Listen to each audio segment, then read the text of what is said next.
How many of you are still scared a little bit? Yeah, okay, that's fair. That's fair. All right. Now, just so you know, this is being streamed live and it's being recorded. So if you have a great question, that's fantastic. If you have a dumb question, you might want to think about it. Just kidding. But dumb. I hope we have a little fun tonight. Let me pray and then we'll get started. Jesus, I want to submit this evening to you. Father, I pray for your grace and your presence to be mine. Spirit, guide what I say. Lord, I pray that you would keep me from error or falsehood.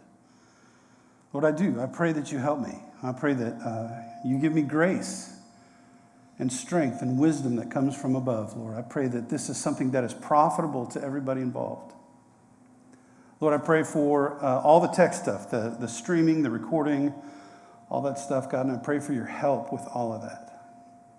Jesus, I pray that our hearts would be ready to listen and that grace and peace would just saturate this room, that we would feel your nearness, we would hear your voice, and we would see your hand working in our lives. Lord, give us grace and power tonight. In the name of Christ, amen. All right, now, as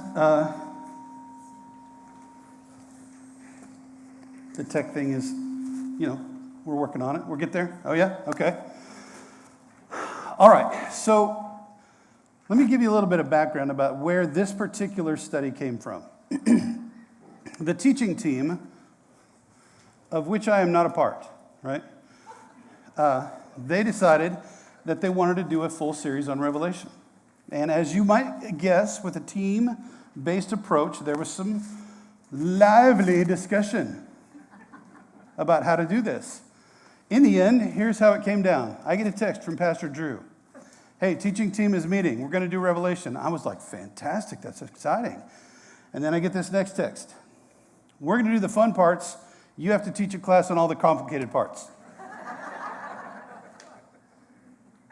Okay. If you know me well enough, you know that somebody's like, here, go ahead. You could try it if you want. I'm like, give me that. Let's go. So I'm excited to talk about this tonight. And I want you to know, first off, okay, if you disagree with me, that's okay. It's really okay. And I mean that. And if you think to yourself, that Rob Maupin, he is a heretic. That's okay too. And if you text me or call me or email me and say, hey, I'd like to go to lunch a little bit and talk about this, I'm going to say no. Now here's why. If we want to go to lunch and talk about your life and me be a pastor, that's great. But if you want to talk about what you disagree with me about, I'm not trying to be mean about this, but I don't have time. Because my other job, right, I'm one of our executive pastors. And the team that I get to work with, we're doing a million cool projects right now. And so here's all I'm saying. If you're like, I got to correct that guy, let the Holy Spirit teach me. Is that a fair statement? Yeah? And if you think to yourself, I disagree with that guy so much, I'm not coming back next week. That's okay too, right? I'm not going to be mad or frustrated or see you in the hallway and be like, what, 1 week? Are you serious? It's just not right. Because there's a lot of opinions about the book of Revelation. A lot. It's a complicated topic. What I want to do tonight is lay the foundation for the rest of the 5-week series. And I want you to know where I'm coming from so that honestly, and I mean this isn't like false bravado. This is genuinely my heart. If you get to the point where you're like, okay, I see where you're coming from. I don't want any more. You're not wasting your time. And because right? The Lord's coming back soon. We don't want to waste our time. We want to invest our time wisely. Okay, that's enough of that. For those of you who don't know me, this is my family. My sweet wife, Shannon, on the far right. My son, Garrett, he is 25. He is a mechanic at Gulfstream over in Alliance. That little bitty thing between us is his delightful bride, Rachel Joy. They've been married 3-4 years now. Obviously, that big, ugly guy in this. And then my beautiful daughter, Kate. Some of you recognize Kate from leading worship. She is now serving at a church in Los Angeles as a youth pastor. She's doing a great job, having a lot of fun. And lots of people have been asking about my wife's health. So I just want to help you out here. She resigned from the church at the end of January because her lupus has just really, it's really accelerated to the point where she is not really able to work. So she is staying home, and God be praised, she's actually started a new medication. She's finding a little bit more energy. She felt good enough that she was able to go see Kate out in California and travel a little bit.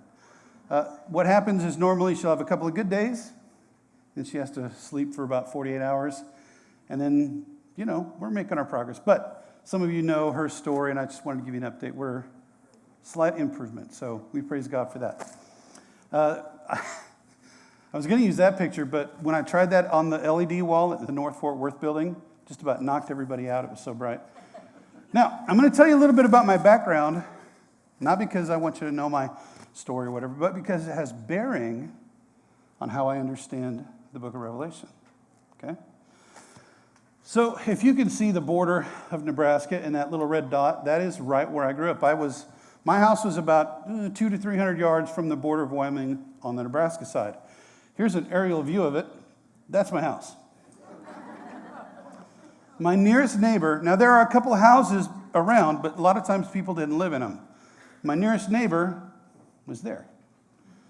That's 2.5 miles away. My graduating 8th grade class had 4 kids.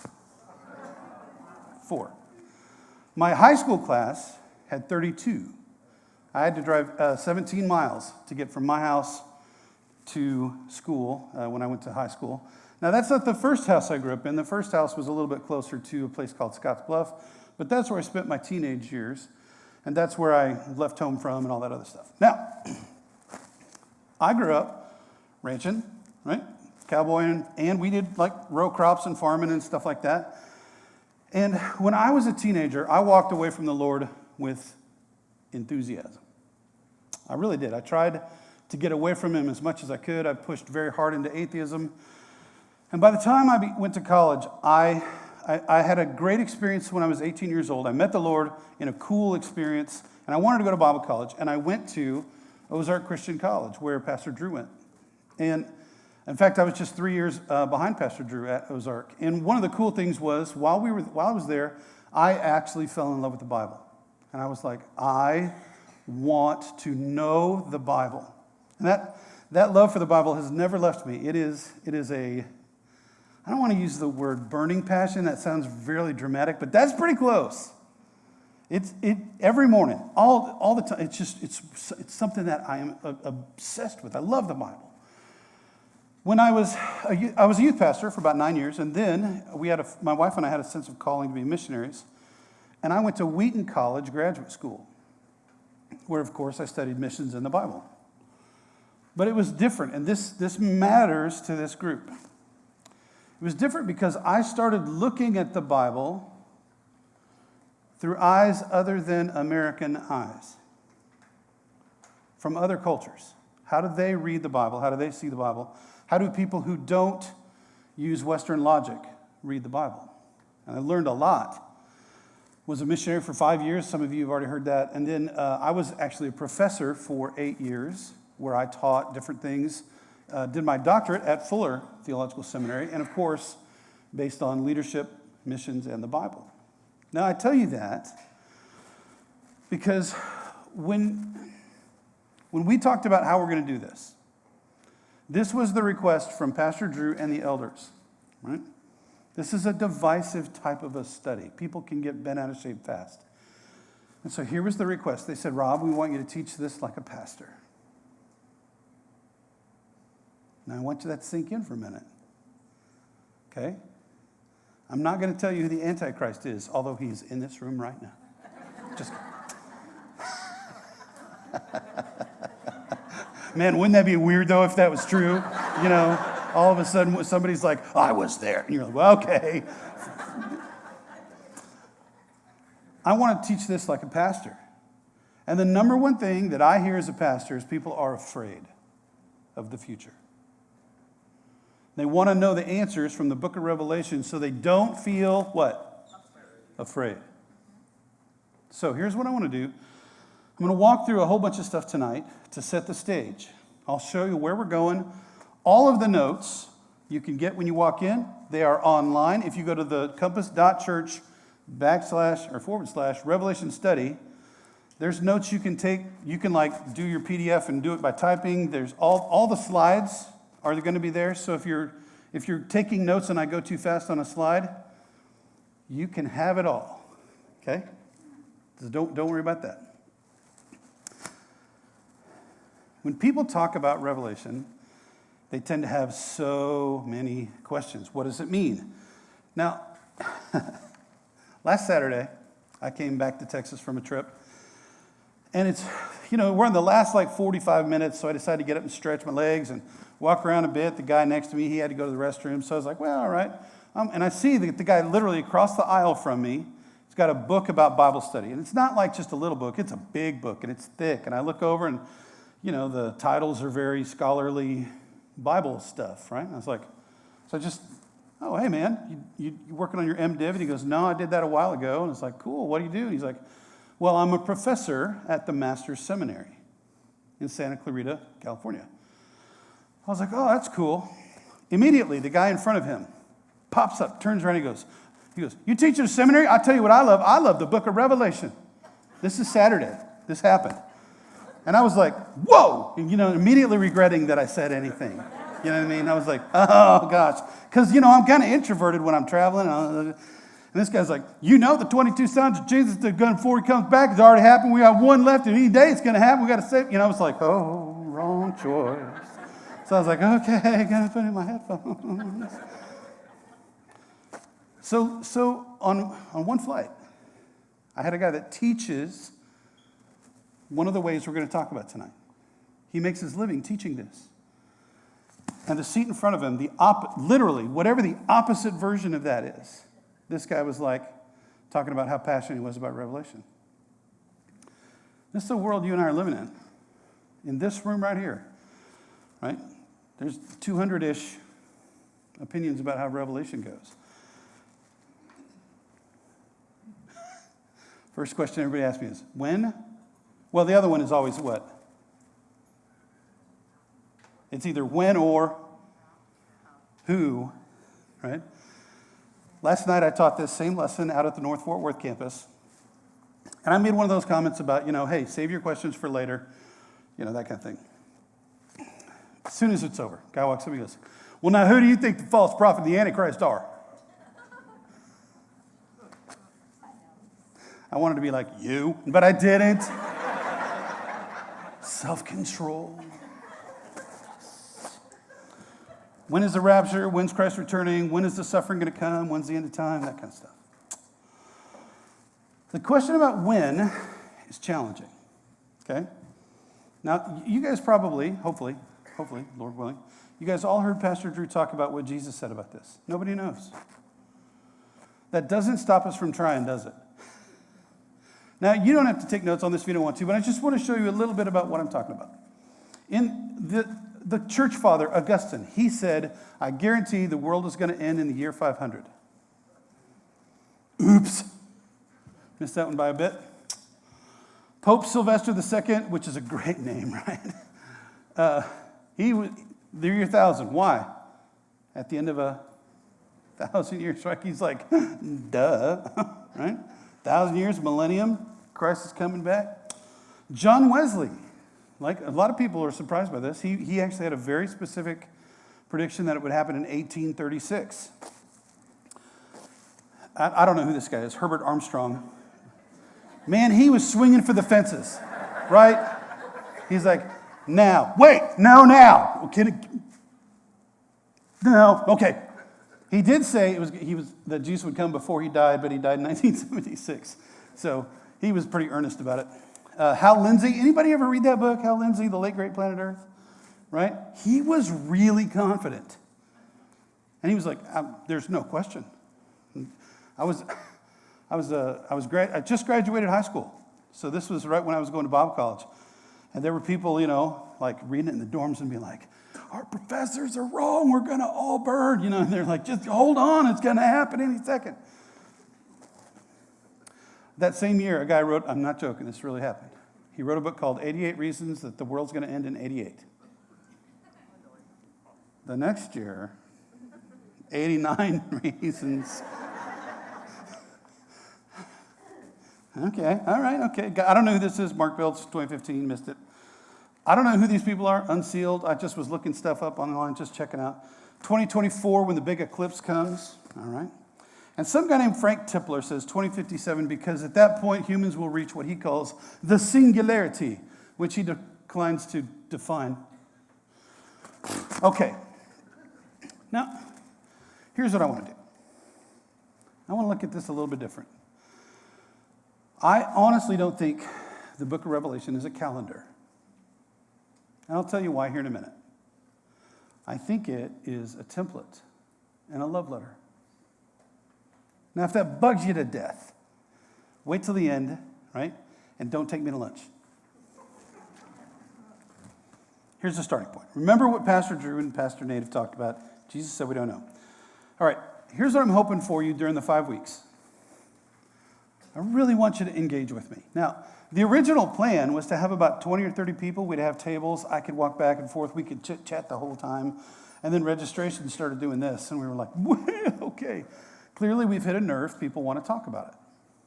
So all of the notes are available for you already. If you get distracted, hang on, okay? Stay with me. Second thing, if you're mad at me, don't fight with me.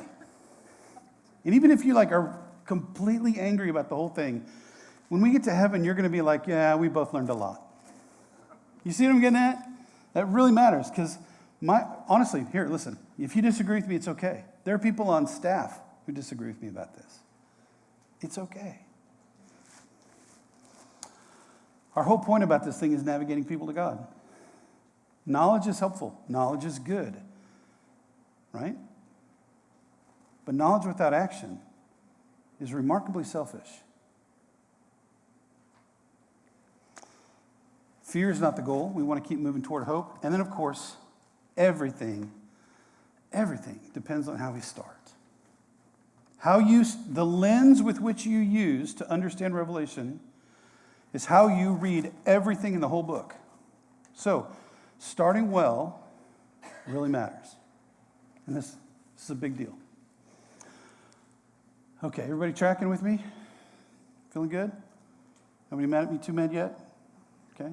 If you get up and leave, I'm just going to assume you're going to the bathroom. If you don't come back, I'll figure it out. A couple terms we're going to use, and we'll use these a lot all 5 weeks. And if you're like, wait, what was that term again? I want you to have a hold of these. And the first one, people struggle with this. In the Bible, prophecy has two meanings. And they're both important. And what's weird is sometimes biblical writers don't differentiate between them. They just assume everybody knows this. It means two things. One is telling the future, what's about to happen. Now, that's never just out of the prophet's own personal opinion. Right? The Holy Spirit steps in and talks to that person, and they have to prophesy. But the other one is when they're telling truth. That's from the Lord. Okay? Both of these are a word from the Lord, and that's why it's the same word. So you get a prophecy about the future, that's prophecy. That's truth from God about the future. Or prophecy about what happens in the church now, that's prophecy. So if you think of Revelation as exclusively what? The future, you're going to read it exclusively as what? The future. If it's also a statement, a truth, you're going to look at that differently as well. Second thing is the word eschatology. If you look through that and hear that, and if we talk about an eschatology of X, the eschatology of the Catholic Church, the eschatology of wherever, right? Eschatology just means the study of the stuff that's coming at the end, right? Heaven, hell, purgatory, the judgments, the pale rider, that kind of stuff. Hermeneutic, that's a big word we got to hold on to. Now it's pretty academic, but it's real and it matters. Hermeneutic is literally just the lens you use to read the Bible. There are feminist hermeneutics. There are historical hermeneutics. There are LGBTQ hermeneutics. You get what I'm saying? Liberation hermeneutics. This was a big problem in Central America in the 80s. Your hermeneutic determines what you understand that text to say. And I'll talk about which hermeneutic people use most often when they read Revelation. And apocalypse just literally means a revealing. It doesn't mean, right? English has kind of turned the word apocalypse into,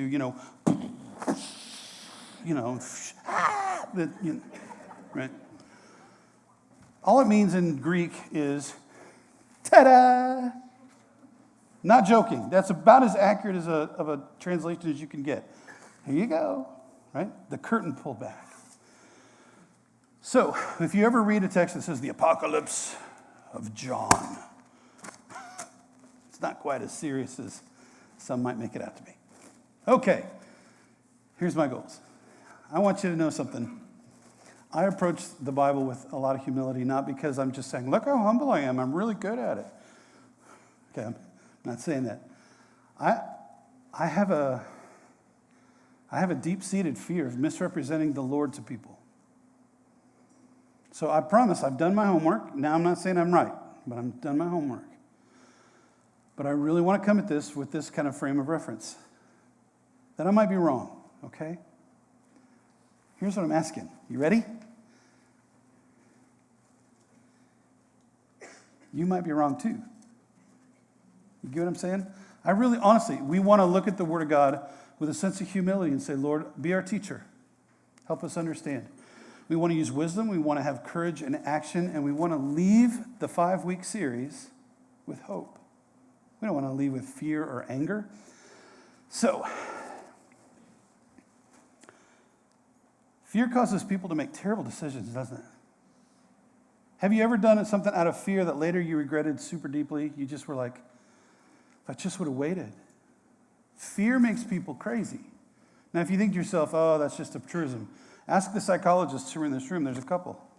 Fear makes people crazy. I don't want to approach the book of Revelation out of fear. Here's our themes. Here's what we're going to do.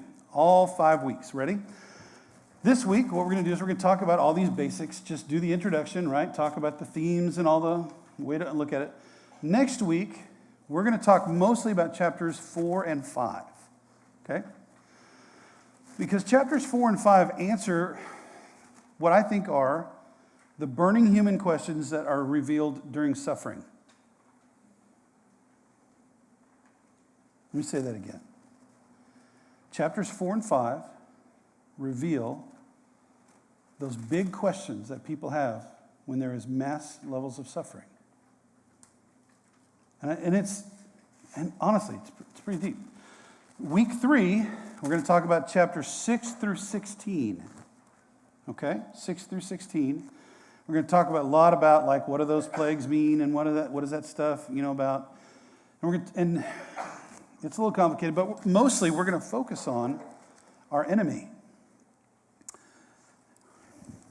There are a lot of critical things about the rest of the world and missions that have to do with how we understand the enemy. I want to think about that. Week 4, we're going to talk about judgment and the end of stuff.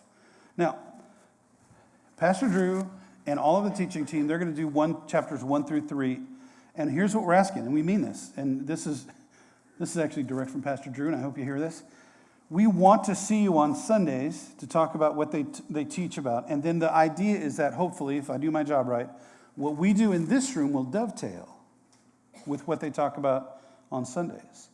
And by the time we get all the way to the part where we talk about the ending and judgment and all that stuff, Pastor Drew and everybody teaching is going to be talking about chapters 21 and 22, which is when we find our reward, when we go to heaven. So that's the plan. And then what my job is in week 5, this is why I'm teaching this as a pastor, is how do you and I live our lives in light of what we learn from the book of Revelation. Because to know it and not be changed by it, that's dangerous, right? That sounds a little bit like the only people in Jesus' life who he got frustrated with. Sounds a little bit like the Pharisees, right? Like the scribes who learned it but didn't, what? Apply it. I don't want to be those people. I know you don't want to be those people. So that's how we're going to do it. That's kind of how we're going to arrange things. And if you got some questions, that's totally fair. And if you genuinely are curious about something, you can always ask me, but not to teach me. All right. A couple basics about the book of Revelation. Here we go. Now we're stepping right into the book for a minute. First thing is, written by John the Apostle. There, like all scholarly things about the Bible, there's a few people that argue about this. I took some time and I went through those arguments. Just going to be honest. You can do all the research you want to. I think all the great evidence points to the Apostle John. Okay? Enough so that I was like, after about a couple hours, I was like, this is dumb. I'm done with that. This is over. Written around the 95, for sure the late 90s, after 91, 92. And there's a lot of historical pieces we can put together to talk about this. In particular, the witness of a guy named Irenaeus. Irenaeus is a historical figure in the church, in Christian history. It goes that the Apostle John, was he'd be like the senior pastor of all the churches in the city of Ephesus. He discipled Irenaeus. Irenaeus became a world leader in Christianity. And he describes that John wrote this around the year 95. The style, or the genre, if you're into literature, is apocalyptic or mystical, meaning that it's got a very specific kind of literature. Now, you may have known this already, but you may not have. I didn't know this for a long time. There was actually an entire style of literature back in Jesus' day that was like this kind of literature. They have lots of things in common. I'll show you more of that here in a minute. And I think it's interesting. When John wrote this, it was not his last stop. Like I said, after he wrote Revelation, he became the leader of all the churches in Ephesus. And it became the center of Asian Christianity for a long, long time. And most of the missions that came out of that world came out of that series of churches. Now, you've probably already seen this. Little red star is where Patmos is. Greece is the yellow. Turkey is the gray. The island looks like this. I have not been. I'm excited. I'm planning on going next time Drew does the footsteps of Paul. Sorry, that's my inner nerd just popping right out. We're going to go and visit the Isle of Patmos and go see the cave where they think John... Oh, it's going to be so exciting. But it's a beautiful island right in the Aegean, right? Right. Now, I said all these things about apocalyptic literature. What I want to do is show you a little bit about kind of how it works. And Drew did a great job of prefacing this on Sunday. I hope if you haven't caught that yet, you should catch it. It was a great sermon. Let me start with this. I want to illustrate apocalyptic literature and how it works, okay? For a minute, try to think about how you would describe a sunset to someone who can't see. Okay? This is a picture of a sunset I took in my front yard. Man, I love Texas. And I was like, wow. And so my daughter Kate, of course, is like, what's it look like? Because I'm talking to her as I took the picture. And imagine trying to describe this to someone who wasn't there. What kind of words are you looking for?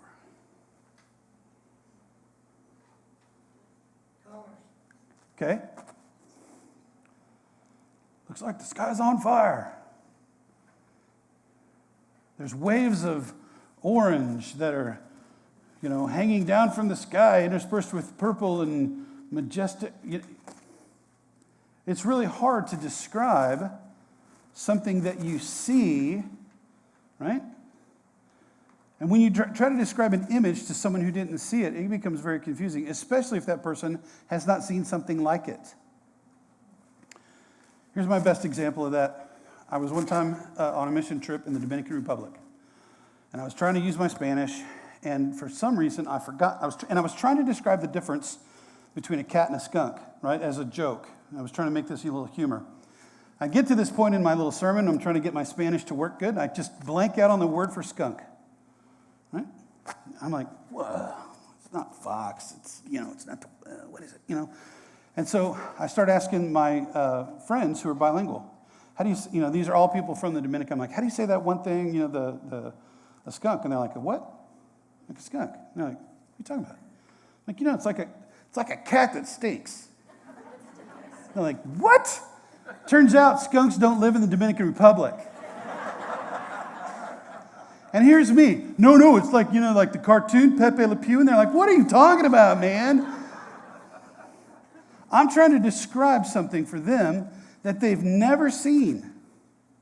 They don't watch American TV. They don't know what we're talking about. I'm trying to describe a skunk, and they're like, did you fall and hit your head or something?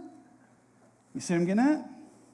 So the Apostle John has this experience with God, where through the Spirit, he sees the throne room of God. We haven't seen that, and now he has to try to describe it to us. Well, it's like the throne room. There was jasper and like carnelian, and there was, do you know what carnelian is? I didn't even know what jasper was. But he's like, it's like that. And I'm like, what? Like a skunk? Anyway, you see what I'm getting at? It's really hard in apocalyptic literature to nail stuff down exactly. Because it's always something like, it's like this.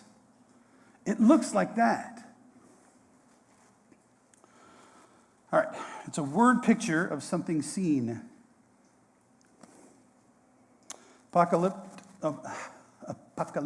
literature is often written after someone had a trance, a vision. And you might think to yourself, oh, that wasn't that common. That's actually not true. In the first century, lots of people prayed and fasted and were looking for ways to experience a trance. Again, everybody goes through what they call transit states. Like if you've ever been driving down the highway and all of a sudden it dawns on you, you don't know which exit you just passed? And you're like 4 miles just went by and I didn't notice any of it. It's because it's a part of a trance, right? There's levels of trance states. This is one of those ones where they experience Jesus in a way that a lot of people don't. Kind of complicated. Now, this is really important. Have you ever had a dream that you're trying to describe to somebody in the morning? Right? My wife loves to try to tell me her dreams when she wakes up because they're fresh. She's like, okay, there was a guy, and he had like a big head, but then later he was a dog. Right? Have you ever tried to describe your dreams? Did they make sense when you start talking about them out loud? No. When they were happening in your brain, you're like, wow. And then you go, okay, here's what happened. But then it was old, but not like old. Then later, it was like the young version. Now, when we have dreams, it is often concept logical, okay, not chronological. Now, there's a lot about culture and history to help me with this, but this is really where I want to go with tonight. We don't have a lot of time to talk where culture went from concept logical to chronological. That's a lecture for another day. It was a common style of the era. Now, here's a good way to help you think about it, I think, personally. Again, it's one of those, you got to love me through this, and if I'm wrong, God will tell me and teach me. I think you can look at the book of Revelation like a template, not a calendar. It does a lot of good things for our hearts if we change it and we look at it like a template instead of a calendar. Here's a few other things, just so you can see this, right? Before Jesus, the Jewish culture had apocalyptic literature. These are some of the books: 1st and 2nd Enoch, 2nd and 3rd Baruch, the Apocalypse of Abraham, and there were more. It's not like this is all. The Christian era also had more than just the Apocalypse of John, right? Shepherd of Hermas, 5th Ezra, the Apocalypse of Peter. Now, we don't think of those as scripture, but they were still common. So the idea is this is a style of writing that all of John's readers would have known about. What looks super weird to me when I read it, and it says, and then the guy rode the beast, and it had 7 horns, and then it did a backflip in the air, and then it went under the water, and then the guy became a frog. And you're like, what? For me, that just seems crazy cuckoo pants.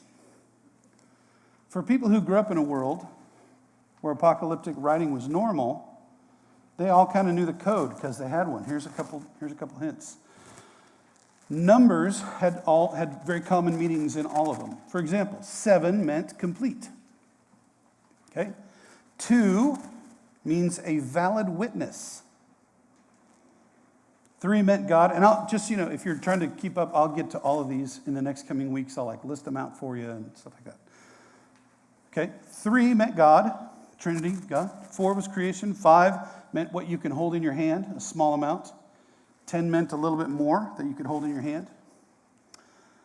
6 was always an incomplete number, and it almost always means something evil, right? So the number is, that is super evil. You get what I'm saying? It doesn't mean the actual 666 number, because can you imagine the poor guy that every time that number comes up in anything, people are like, oh, unlucky. What it means is it's like evil, evil, evil. It's a bad word, bad number. For 12, the number 12, almost always means a group of the people of God. 24 means a big group of the people of God. If you take the number 144,000, what's that a derivative of? You know what that means? All of the people of God. Right? See what I'm talking about? It's a symbol. It's a template. It's not a... This is where a lot of religions come into real trouble with this book. They talk about the end times. They're like, look, only 144,000 people get into heaven. That's really tough, man. Right? There's 8 billion people here now. Right? What hope does any of us have? Right? That lottery number is way off. Here's a couple symbols that are always the same. The sea or the ocean always means chaos. Animals, beasts, scary beasts always means political powers. Stars almost always refer to angels, things like that.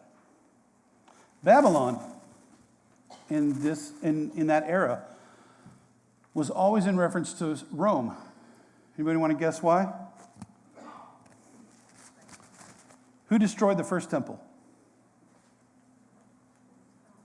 Babylon. Right? They destroyed the first temple. They destroyed Solomon's temple. They took all the people into captivity. Who destroyed the second temple? Rome. Right? You can see kind of where I'm getting at here. Okay.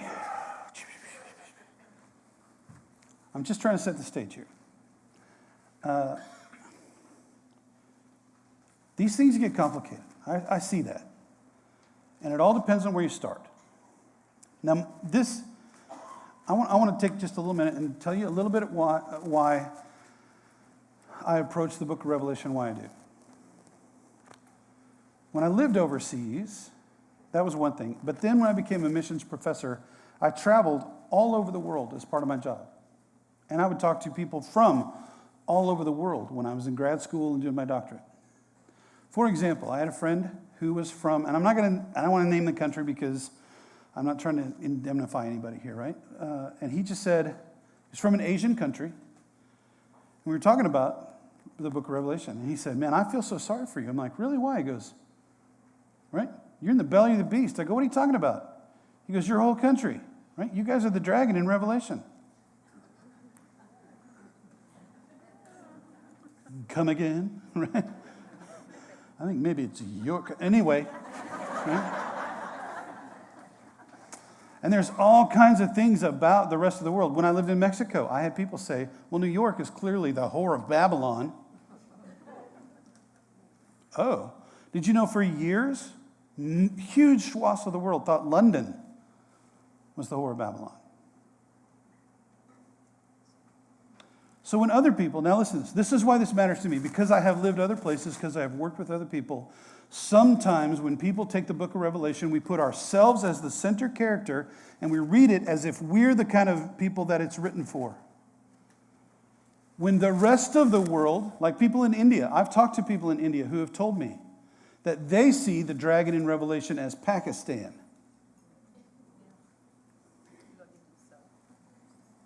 Right? What do you think the people that were put in the gulags during Stalin's era, what do you think they thought about who was the Antichrist? Stalin.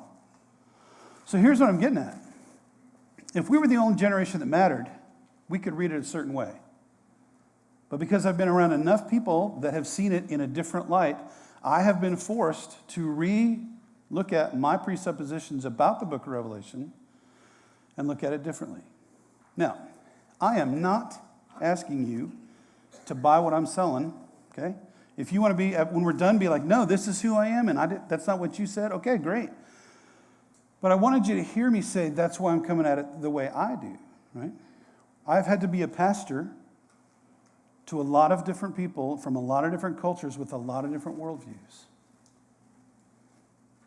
In the Middle Ages, everybody in Europe thought that the dragon was who?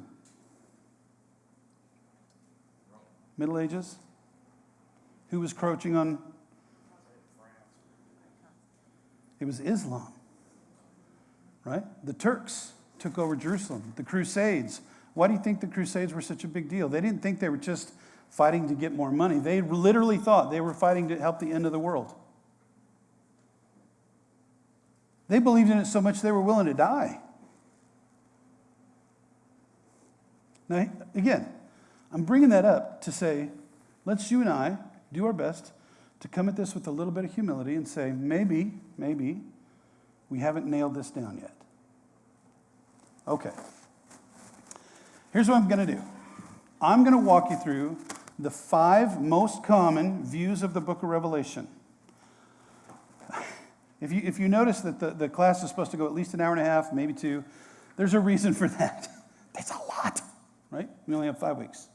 If you need to use the restroom, feel free to do that. I don't want anybody to feel like they're going to be offended or anything. All right, 5 main views of Revelation. I'm going to just walk you through these. These are normal. This is how they work. The most common, especially in Texas, is dispensational premillennialism. Dallas Theological Seminary, this is one of their prominent ways that they teach eschatology. And, for example, the Master's Seminary, John MacArthur's school in California, Talbot, is Southwestern dispensational? No? So there's a bunch that are, okay? It's a very, very common process among the Baptist churches. Again, not wrong, just saying that's what it is. Historical premillennialism is a little bit different. We'll walk through each of these. Post-millennium, that is, these are broad generalizations. Please don't be offended. If a theologian was usually a little bit left of center as far as their theology goes, they would tend toward post-millennialism, okay? Amillennialism, just so you know, Compass, Pastor Drew, most of the elders, not all, most of the elders, this is kind of where we've landed on this. There's one called preterism. It's not very common, okay? It's argued pretty fiercely in academia. It's not very normal in like most people's lives. But then Pastor Drew wanted me to tell you, this is his particular favorite. It's all going to pan out in the end. Right? Of course, he's like, make it like it's a little joke. And I was like, how about this, buddy? He's like, perfect. Now, in one sense, Drew's totally right? We're all going to, God bless us, we're all going to die, or Jesus is going to come back, and we're all going to be like, oh, okay. Right? In the end, it's all going to pan out in the end. That is officially not a theology of it, but it's a good way to think about it. All right, you ready? Number 1, dispensational premillennialism. The hermeneutic is that it is a strictly literal translation of the Bible. It says that the creature had 8 eyes. It had 8 actual eyes. There was 1,265 days. That's literally 1,265 days. It's not symbolic. It's strictly literal. Okay? For them, the rapture is first. Bam! Then all the other stuff happens. Right? Then there's the 1,000 years. Christians rule over the whole earth. They reestablish the temple and temple worship and sacrifices in Jerusalem. The word dispensational just means like a season. God does stuff in different seasons that he doesn't do in other seasons. One of the common ones, and again, if you're here and you believe this and you feel like I'm being derogatory, I'm not trying to do that. I'm just trying to describe what it is. One of the common dispensations is the gift of tongues and the Holy Spirit, and spiritual gifts. That happened for a season, and it doesn't really happen today. In fact, I was taught this at Ozark when I was a senior. Okay? So that's something I was taught from that. Here's some more stuff. That Christ comes before the 7-year intense period. And if you really want to know more about this one, watch the Left Behind series. Tim LaHaye, Jerry Jenkins, those guys, they come out of this school of thought. And so all of those stories, the books, the teaching is all based on dispensational premillennialism. Return on earth, 1,000 years. All that stuff happens before pre-millennial, 1,000 years. At the very end, Satan has this little bitty bit, a hot minute where he gets to be a jerk. Then the battle of the ends, and then, of course, judgment, and then heaven. So, if you're thinking to yourself, what? Here is a little chart. It's on your thing, right? You can see this. You can see each little piece on that chart about what's going on. Starts off that, this is the age of the church, and then, wham, the rapture. Then a bunch of mess starts. Now, the vast majority of people that I've talked to south of the Mason-Dixon have come out of this background. Now, it's not right or wrong. I'm not poking fun at it, but this one is one of the most complicated. Because if you're strictly literal about everything in the book of Revelation, when you get to heaven, when it says there's no more sea. Now remember, what did I say the sea represents in apocalyptic literature? Chaos. So you're like, there's no more sea, there's no more ocean in heaven, new earth, but there's no ocean. Think about all those poor people that are like surfers who are like, you want to go to heaven, there's no ocean? No thanks. Second one is called historical premillennialism. They don't really talk about so much that there's a dispensation of different stuff. It's just more like it's coming along, but that whole premillennial thing is real. Meaning, Christ returns, and then there's the rapture, but they say it's after the tribulation. Tribulation comes first, then the rapture. Then 1,000 years, then Satan is let go for another hot minute, being a jerk. They have the battle between Gog and Magog, and then judgment, and then heaven. That's kind of one of their main things. Their hermeneutic, okay, is not strict literal. It's what's called historical grammatical. These are all things that if you're like, I want to know what that means, you should look this up. How to do historical grammatical hermeneutics. Now, there are some real strengths to the historical grammatical approach. In my opinion, historical grammatical is fantastic when you're reading a letter of Paul. I'm not sure it's a great hermeneutic for Revelation if you don't understand the literature. All right.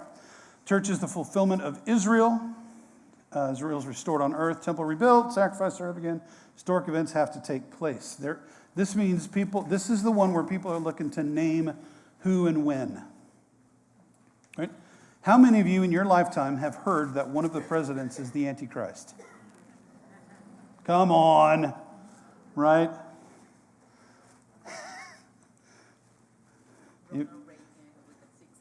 Right? Yeah. How many of you have seen people say, did you see the symbolism on his tie and the thing behind him? Stuff like that. And they're like, did you see the way he laced up his shoes? Clearly Satan. Look, part of this is where this gets really sketchy. Because if you're thinking to yourself, this is actually a book that God told us is going to happen, and who and when, and it's a mystery, you got to snuff it out, you got to be a detective and stuff like that. And if that's the way you're looking at it, what are you looking for? Oh, right? And guess what the rule of thumb is? You find what you find what you look for. If you're looking for signs of offense from people, you'll find them. You'll have good reason to be offended. If you're looking for signs for grace, guess what you'll find? grace. If you're looking for signs of the Antichrist, you'll find them all over, right? This one's a challenge. Here's their chart. Now, I just want you to know, I did not make these charts. I found these. These were lovely and well done. And I'm not taking any credit at all for these. And I'm not making any money on this. I'm just teaching because I love Compass. So that's kind of the way they work. Now, if you're like, okay, wait. What was that other one? Okay. I'm going to go back and forth for a minute. Just give you a little shot. You go, okay, right, I get it. Oh, that's where it's different. Right, okay. Now, I show these because a lot of times when you say, here's the position of the historical premillennialists, listen, entire seminaries are built on this. Holy moly, it can get complicated. This is just the overview. All right. Now, number 3, post-millennial. Post-millennial is, like I said, if people are theologically a little bit left of center, and I'm not talking politically, I'm talking theologically, you find some people that kind of go toward this. N.T. Wright has sometimes been said that he is a post-millennialist. I have not personally seen him say, I'm N.T. Wright, I'm a post-millennial. I don't know. But people have said that about him. It's called a covenant historical hermeneutic. That one's a little more complicated. But here's basically the idea that Christianity is just going to make the world better and better and better and better and better all over the whole world until it just becomes such a great world that when Jesus comes back, the whole new heaven and new earth already done. Does that make sense? Here, let me show you the chart. Oh, by the way, they think almost everybody will be saved because Christianity will be so powerful. It is preterist. That's a very big fancy term that just means a bunch of stuff in Revelation already happened. And reconstructionism, meaning we, Christ followers, are building the world back up until it becomes literally heaven on earth. Now, that's what it looks like. It's not a literal 1,000 years because, right, not 1,000 years. Some stuff already happened in the book of Revelation, and it's going to get so good that when Jesus comes back, most of the heavy lifting is done. You know, we'll have taken care of the earth until it's into a place of glory. He'll have just a few things, and now we're done. And we'll live here. Some churches of Christ in the past have bought into this, and that's not the right word. Let me apologize. Have used this as a theology and understanding of Revelation. Jonathan Edwards, one of the famous preachers of the United States in the First Great Awakening, he believed this to be true. John Calvin. John Calvin had a form of this that he was pretty proud of. Now, again, I'm sorry. He really, really was strongly convicted that he was correct. Amillennialism. Number 4. Amillennialism means a lot of that stuff in the book of Revelation has already happened. Like, Rome was destroyed already, right? The hermeneutic for this is redemptive historical, meaning that Christ coming back, dying for us, shedding his blood, raising again, that's the centerpiece of the book of Revelation. And how he changes the world through that all the way up into heaven through his redemption, that's the main way to look at it. That's how amillennialists tend to go. Now, if you're watching online and you think to yourself, I don't think that's how amillennials should go, and you want to write me a lengthy email, write it to Drew Sherman at My Compass Church. I'm just kidding. There's a lot of people in the amillennials, it's kind of hard to say after a while, amillennialist, that thinking the world is already not yet. God is already here, but he hasn't fixed everything yet. Right? He sent us his Spirit, but we don't have all of heaven yet. I've been saved, but I still have sin in my heart I got to work on, right? That's the already not yet thing. We think pretty much the rapture, Christ's return, all of Judgment Day, that all happens kind of at one time at the end. And most people that are amillennial think that most of the Old Testament prophecies revolve around when Jesus comes, and that's it. That's kind of what amillennialism looks like. our present age, God bless us, we're in the last days. And then one day, bam, it's going to be over. Now, this is kind of significant. The concept of the rapture came after the early centuries. And it was a combination of taking 1 Thessalonians chapter 4 and 5, where, right, Christ, blow the trumpet. Those of us who are, already dead in Christ will rise up. Those of us who are still alive will rise up, meet him in the air. They kind of mashed that together with Revelation. That's where the rapture kind of came from. So it's kind of one of those that if you go, "Whoa." Now, you already know this. I lean toward this understanding in this template of understanding Revelation, but that's okay. If you don't abide that, that's all right. Last one, preterism. I'm not going to spend too much time on this because it is very, very difficult for me to buy into at all, and it's very, very minimal as far as the amount of people that believe it. Preterism means everything in the book of Revelation has already happened except heaven. All of it. It was all fulfilled during John's lifetime. It's all over. Now we're just waiting in those last few minutes where this is where Satan was loosed. We're just waiting for the end, okay? And they almost all of them were happening before the destruction of Jerusalem. Now, this is my main problem with this particular view of Revelation. And you probably already know this, that Jerusalem was destroyed by the Emperor Titus in the year 70. Okay? John wrote this in what year? 95. So to say what he wrote after, that it's about to come true, because in chapter 4 he said this is the revelation of the things that are to come. It's like, no, that actually happened 20-some years before he wrote that. So personally for me, that's the logical error I just can't get past. I'm like, you know what? If you're down for this, you be down for it. I don't buy it. But that's okay.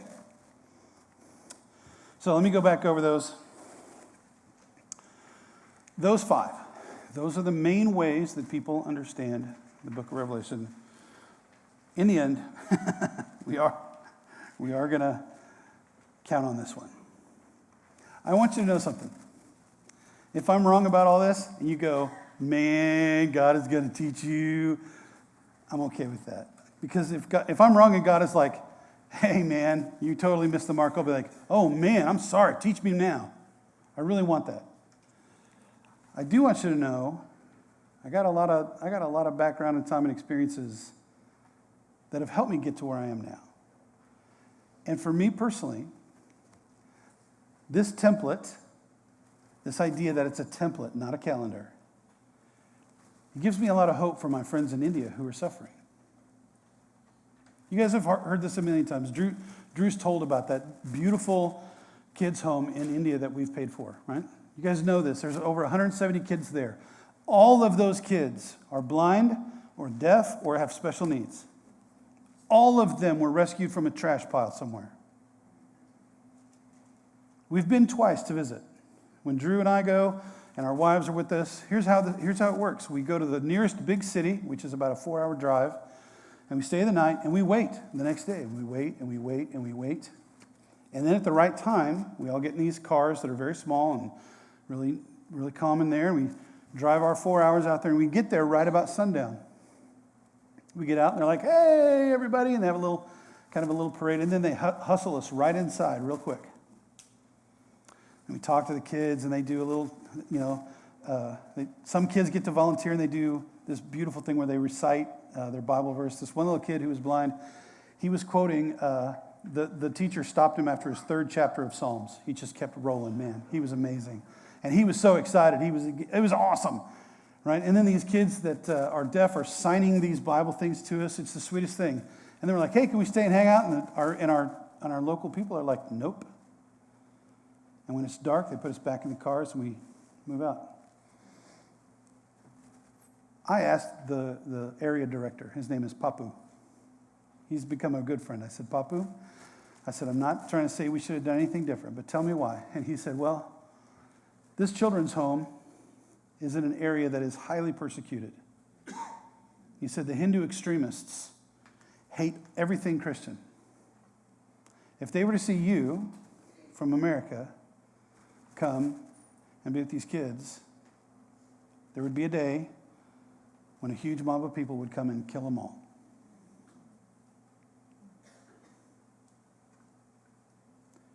It's hard to think, I'm being honest, it's hard for me to think that a U.S. president could be the Antichrist when people in India are suffering like that.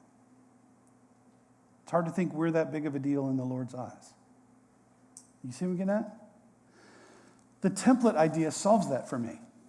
I go, yeah, for them, it matters.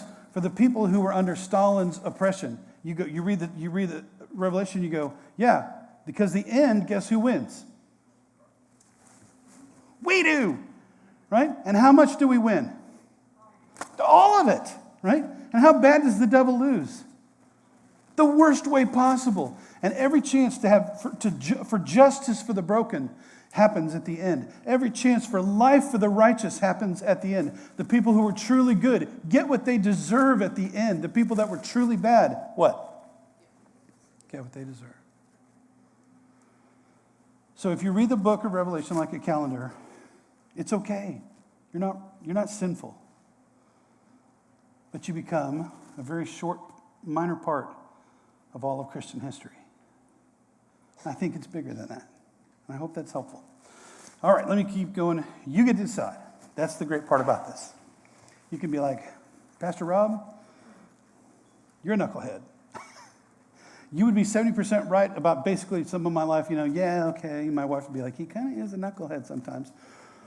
But you get to decide. Here's where we're going to be. I've already showed you this. We just want to talk about next week, setting the stage.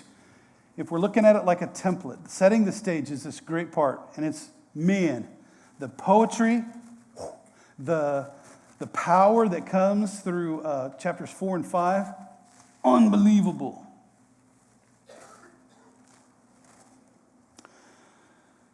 There are several major categories of interpretation. Number one, Revelation predicts in detail the course of human history. That's one. Number two, general principles. Number three, only what happened in John's day. That's the preterist concept. Number four, only the end. And five, a combination. That's fair.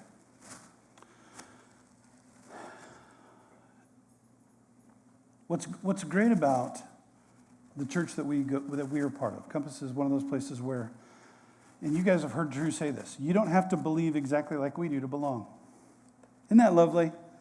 Isn't that freeing that you don't have to like subscribe to a set of doctrines that if you don't, it doesn't work, you're out, right? That kind of thing. We don't like that. We want to put Jesus at the center. And anybody who wants to come toward Jesus, we're like, well, come on. Compass is a place for you. You have a lot of freedom in the book of Revelation. Now then, what the rest of the study will be about is what does it mean as a template, not as a calendar.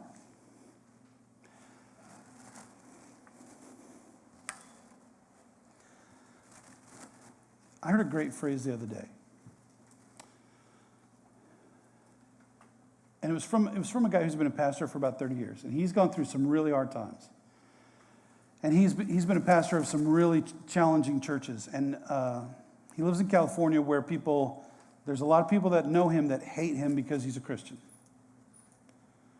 And he made this statement to me the other day. He said, all of us are writing our own book of Ecclesiastes. Now that really resonated with me. If you read the book of Ecclesiastes, it's about what's worth it in this life. Nothing except God and his presence, right? Paul gets to that point all the way into Philippians where he says, right, what I used to consider valuable, I now consider garbage, right? Sewage is literally what he's talking about. Compared to the fact of knowing Jesus Christ, right? And participating with his sufferings. That's wow, what a great thing.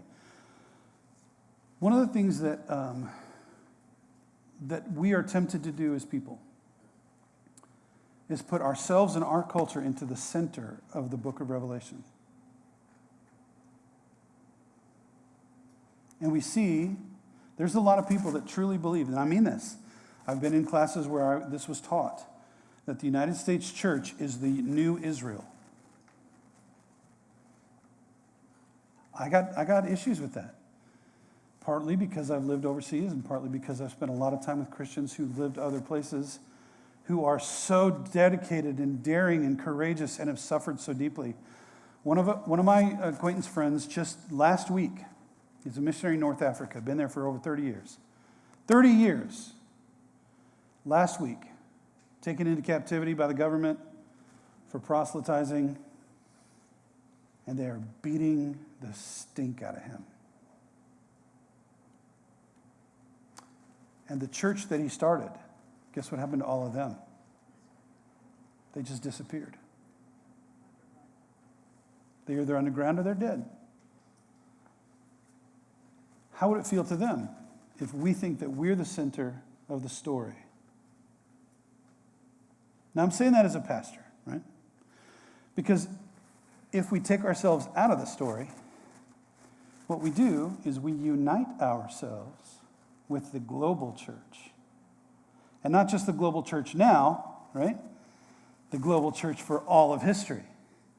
And the heroes of the faith that we've never met, one day we're going to meet with them and they're going to be like, I knew it would end like that. And we're like, I didn't, but it turned out awesome. And we have a lot of opportunity to do good here. In particular, the way we love our community and the way that we see lost people. Think about this for a minute. According to the book of Revelation, everybody, past, present, and future, will stand before the judgment seat of Christ. They will be judged on two things. Is their name in the book of life and what they did or didn't do. Now you think about how important it is that we work with missions. Think about how important it is now when Pastor Drew says, invite your friends to Easter. It has way less to do with our culture, our political stance, anything like that. It means everybody who's ever lived, past, present, or future, will spend either an eternity in heaven with Jesus, or they will spend an eternity without Christ. What a horrible thought. Think about the urgency the church has based on something like this. I have a lot of respect for a guy named Craig Keener. He wrote this about Revelation. I don't want to read it to you. You guys are grown-ups. You can read. But it just dawned on me that some people might be able to see that. Okay. Revelation.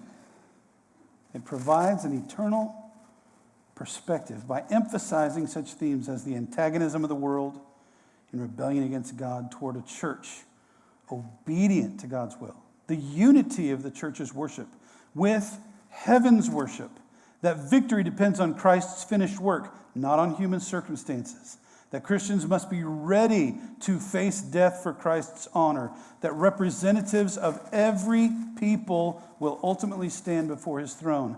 That the imminent hope of his return is worth more than all this world's goods, and so forth. Man, I like that. I want to live my life like that. I want our church to live like that. All right, because I'm a professor, here we go. Got a little homework. Like 17 people in here just literally in their heads went, ow! Right? It's America. Do what you want, do it or don't. But if you want to be prepared for what we're going to talk about, start with chapters 4 through 16. We are going to focus, however, on chapters 4 and 5 specifically next week, because that's it's the throne room. It's the room where it's like the center of the universe, past, present, and future, the throne room before the end. And that's kind of setting the stage, right? Then the next week, we will talk about our enemy and all that battle stuff that goes on in the judgments and things like that. And then week 4, we talk about the end.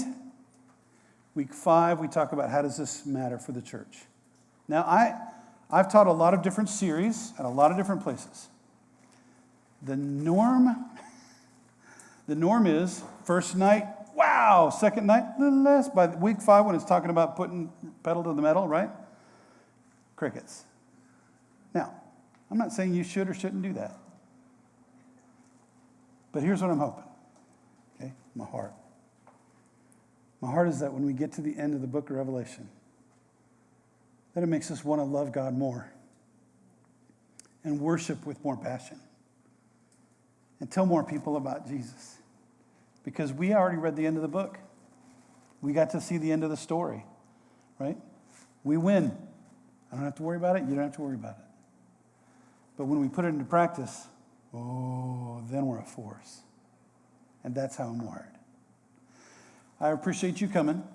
Thank you for being here. If you have questions, I'll stick around for a minute.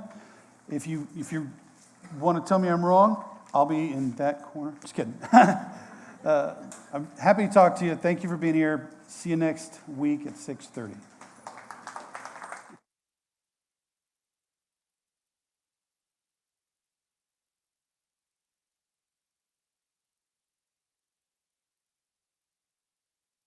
I can't get over you. You left your mark on me. I won't show high love and emotion endlessly. 'Cause you're a good girl and you know it.